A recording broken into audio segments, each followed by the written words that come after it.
Hello friends. तो आज हम पढ़ेंगे, लास्ट क्लास हमने पढ़ा था पार्टनरशिप का डीड क्या होती है। आज हम पढ़ेंगे profit and loss appropriation account क्या होता है। चलो अगर हम इसकी बात करें तो देखो, आपने अभी तक 11वीं क्लास तक क्या पढ़ा, आपने पढ़ा भाई पहले बनाते थे हम profit trading account. Trading account जब आपने पढ़ा है तो उससे निकाला आपने ग्रॉस प्रॉफिट, मतलब सकल लाभ। मतलब हुआ क्या, आपने बिजनेस किया और मोटा मोटा आपने ग्रॉस प्रॉफिट कितना कमा लिया। फिर आपने बनाया profit and loss appropriation account, उससे निकाला हमने नेट प्रॉफिट मतलब शुद्ध लाभ। मतलब आपने पूरा कमाया, फिर उससे सारे इनडायरेक्ट एक्सपेंस घटा के आपके पास नेट प्रॉफिट क्या बचा। अब आपको पता भाई नेट प्रॉफिट आपके पास ये बचा है, ओके गुड। अब वो नेट प्रॉफिट, अब वो जो नेट प्रॉफिट है वो किसका पैसा है, वो है पैसा मालिकों का। तो वो पैसा अब किसमें बांटा जाएगा, वो मालिकों में बांटा जाएगा। तो जब जो नेट प्रॉफिट जो आपको मिला है वो पैसा बांटने के लिए हम बनाते हैं profit and loss appropriation account. Appropriation मतलब प्रॉफिट एंड लॉस से बंटवारा। तो profit and loss appropriation account तभी बनेगा जब आपके पास नेट प्रॉफिट होगा। इन केस मानो आपके पास नेट प्रॉफिट नहीं बचा, आपके पास लॉस है, तो उस केस में आप प्रॉफिट एंड लॉस अकाउंट बनाओगे। एप्रोप्रिएशन अकाउंट उस केस में नहीं बनाया जाएगा। तो हम बनाते हैं एप्रोप्रिएशन। हम पार्टनरशिप जब स्टार्ट करते हैं फंडामेंटल, तो पहला topic he profit and loss appropriation का आता है। तो हम लोग अपना normal profit and loss appropriation का अकाउंट में फॉर्मूला डालेंगे। जैसे नॉर्मल आते थे, डेबिट से हमारे सारे के सारे एक्सपेंस है और क्रेडिट से हमारी सारी की सारी इनकम, पर्टिकुलर और अमाउंट। तो अगर हम बात करें तो सबसे पहला अमाउंट आएगा इसमें बाय नेट प्रॉफिट। अब ये नेट प्रॉफिट वही है जो हमने प्रॉफिट एंड लॉस अकाउंट से निकाला था, आपको आपके क्वेश्चन में गिवन होगा। नेट प्रॉफिट अगर आपको याद हो तो जब आप प्रॉफिट एंड लॉस अकाउंट बनाते तो उसमें सारे के सारे खर्चे, चाहे डायरेक्ट हो चाहे इनडायरेक्ट हो, सारे खर्चे लेस करने के बाद ही आपके पास नेट प्रॉफिट निकल के आता था। लेकिन मानो अगर कोई ऐसा खर्चा है जो एक्चुअली प्रॉफिट एंड लॉस का खर्चा है, मीन जो उसमें प्रॉफिट एंड लॉस में डाल देना चाहिए था।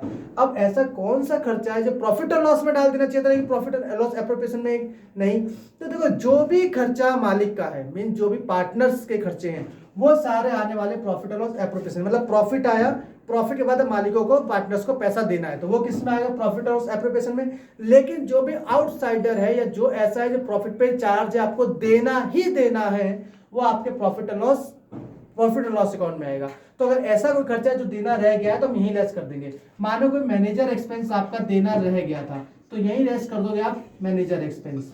तो हम यहीं पर अंदर प्रॉफिट डालेंगे और मैं अलग से, अगर आप चाहो तो इसको प्रॉफिट एंड लॉस अकाउंट में अलग से बना के लेस कर सकते हैं, लेकिन आप चाहो तो डायरेक्ट यही लेस कर सकते हो। ऐसी कोई सैलरी है, ऐसी कोई सैलरी है जो मानो किसी आउटसाइडर को देनी थी, सैलरी आउटस्टैंडिंग है, किसी बाहर के बंदे, पार्टनर्स को नहीं, किसी बाहर के बंदे को देनी थी। अगर ऐसा कुछ है तो किसी बाहर के बंदे को देना था, आउट अदर देन पार्टनर। मानो नॉर्मल सैलरी दे रखा है किसी बंदे की, ठीक है। तो ऐसे वैसे ही आपको क्वेश्चन में बहुत रेयर ही ऐसा केस मिलेगा, लेकिन आपको समझाने के लिए ले रहा हूं कि कुछ भी जब बिजनेस के बाहर का वहां यही लेस कर देंगे और लेस करने के बाद हम यहाँ पे नेट प्रॉफिट ले लेंगे। ओके, तो हमने क्या किया, अपना नेट प्रॉफिट आया सीधा सीधा डाल दिया। अगर कुछ ऐसा केस है तो हम यहाँ लेंगे, अदरवाइज ये दोनों लेने की जरूरत नहीं है। अब मानो पार्टनर से कमा लिए कुछ पैसे आ गए, अब उस पैसे में से जो जो पार्टनर्स को दिया जाएगा, मानो सबसे पहले उनको क्या दे रहे, मानो उनको इंटरेस्ट ऑन कैपिटल। अब ये देखो, ये हमारा प्रॉफिट एंड लॉस होता है। आपको पता है डेबिट साइड में सारे के सारे खर्चे, जैसे हमारा नॉमिनल अकाउंट होता है डेबिट और लॉस एंड एक्सपेंस, तो हम सारे खर्चे डेबिट में डालेंगे। Credit all income and gain, तो सारी इनकम और गेन को क्रेडिट में डालेंगे। तो अगर हम बात करते हैं इंटरेस्ट ऑन कैपिटल, तो इंटरेस्ट ऑन कैपिटल पार्टनर ने पूंजी बिजनेस में लगाई, कैपिटल को बिजनेस में इन्वेस्ट किया, उसके बदले वो उससे क्या ले रहा है, इंटरेस्ट ले रहा है। तो बिजनेस इंटरेस्ट पार्टनर्स को दे रहा है, तो खर्चा किसका, पार्टनर को दे रहा है, तो पार्टनर मालिक को खर्चा हो गया। तो जब उनको दिया जा रहा है तो ये क्या होगा, डेबिट होगा, क्योंकि एक्सपेंस है। तो इंटरेस्ट टू इंटरेस्ट करके डाल दिया हमने। अब मानो ए पार्टनर है, बी पार्टनर, तो जितना ए का ए को दे दिया, जितना बी का। कैसे निकालेंगे, इनकी जो भी कैपिटल होगी, कैपिटल पे आपको फिक्स परसेंटेज दिया होगा, इनकी जो भी कैपिटल होगी कैपिटल परसेंटेज दिया होगा, बाई 10% इंटरेस्ट ऑन कैपिटल देना है, 12% देना है, तो आप उतने परसेंट कैलकुलेट करेंगे और यहाँ पे ए और बी का डालेंगे और टोटल यहाँ डाल देंगे इंटरेस्ट ऑन कैपिटल। और मानो पार्टनर्स को आपको क्या देनी है, मानो पार्टनर को आपको पे करनी है सैलरी। ये सैलरी पार्टनर को पे की जा रही है, पार्टनर्स को दी जा रही है। तो मानो जितनी ए की सैलरी ए को देंगे, बी की सैलरी बी को देंगे। क्वेश्चन आपको ऑलरेडी बताएगा आप कितना दे रहे हो और टोटल में आ जाएगी। और मानो commission, commission on sale, partners को कमीशन पे कर रहे हैं, तो जितना ए को दिया, बी को दिया कमीशन और सेल, टर्नओवर के ऊपर जितनी सेल की, सेल पे जितना कमीशन पे कर रहे हैं, जितना ए को दिया, जितना बी को दिया, 3 पार्टनर है, तीनों को देंगे, 4 पार्टनर, चारों को देंगे। एग्जाम्पल में मानते कि ए और बी 2 ही पार्टनर है, तो जितना उनको दिया उनकी ले ली। मानो कुछ पैसा पार्टनर अपने पास से जनरल रिजर्व में सेव करना चाहते हैं।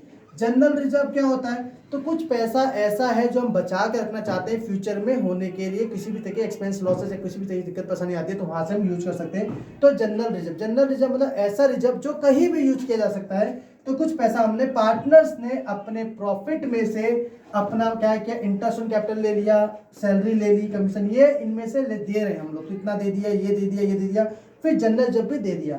मानो पार्टनर्स कोई ऐसा चैरिटी वगैरह करते हैं, पार्टनर्स या चैरिटी वगैरह कर रहे हैं, तो हमने उनको चैरिटी भी दे दी, तो इतना हमारे पास निकल के आ गया। अब आप मानो पार्टनर्स की तरफ से इनकम गेन हो गया, तो अब गेन किस चीज का होगा? तो मानो गेन होगा ड्राइंग का। अब पार्टनर ने जैसे कैपिटल बिजनेस में लगाया, तो बिजनेस उनको क्या दिया, इंटरेस्ट ऑन कैपिटल, उनको ब्याज दिया। लेकिन अगर पार्टनर ने बिजनेस से पैसा निकाला है, ड्राइंग की है, तो पार्टनर उस पर ब्याज बिजनेस को देंगे। तो अगर ब्याज बिजनेस को मिल रहा है तो बिजनेस के लिए क्या हो गया, इनकम हो गई।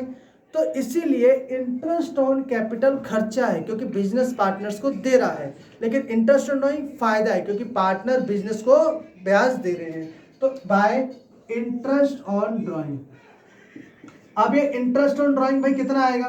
तो इंटरेस्ट ऑन ड्राइंग आपको ड्राइंग का अमाउंट दिया होगा, उसके ऊपर कैलकुलेट कर लेंगे, जितना ए का होगा और जितना बी का होगा वो ले लेंगे। हाँ, एक चीज़ है, अगर मानो आपको परसेंटेज से कैलकुलेट कर रहे हो तो इंटरेस्ट ऑन ड्राइंग हो सकता है कि पार्टनर से स्टार्टिंग में पैसा निकाल लिया हो, बीच में निकाला हो, लास्ट में निकाला हो, तो एग्जैक्ट पूरी नॉलेज नहीं है, सिर्फ उसने बताया कि भाई 10% पर एनम के हिसाब से इतना हम उस पर ड्राइंग की है।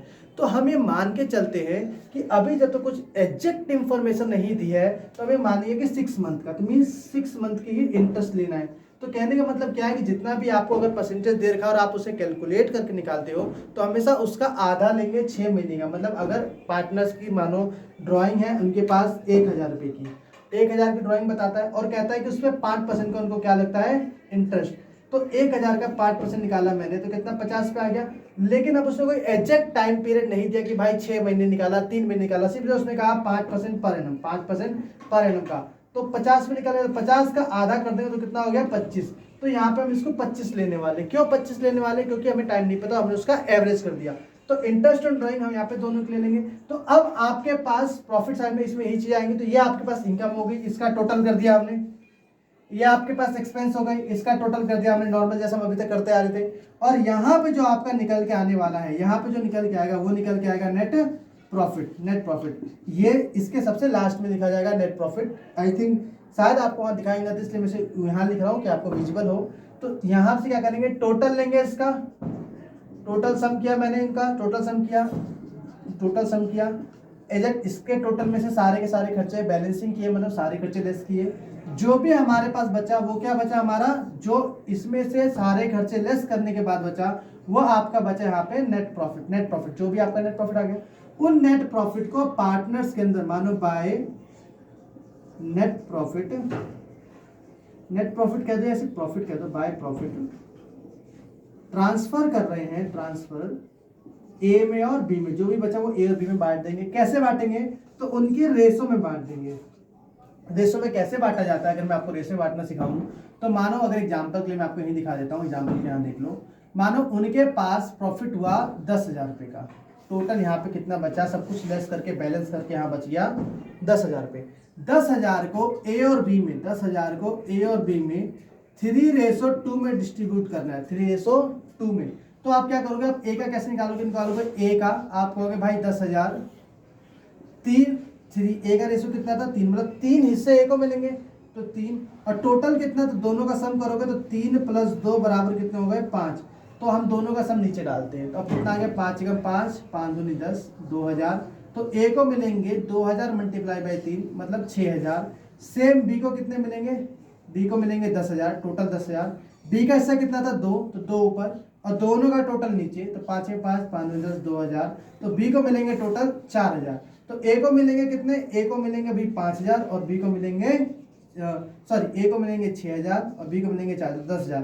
तो 10,000 को हमने उनकी रेशो में बांट दिया, मतलब रेशो में उसको ऊपर रखा, टोटल को नीचे डाल दिया और मल्टीप्लाई करके उसका निकाल लिया। तो ये था प्रॉफिट एंड लॉस एप्रोच का क्या कहते हैं फॉर्मेट। हम इसके बारे में सवाल करेंगे, मैं आपको बुक के क्वेश्चन दिखाऊंगा नेक्स्ट वीडियो में। Thank you.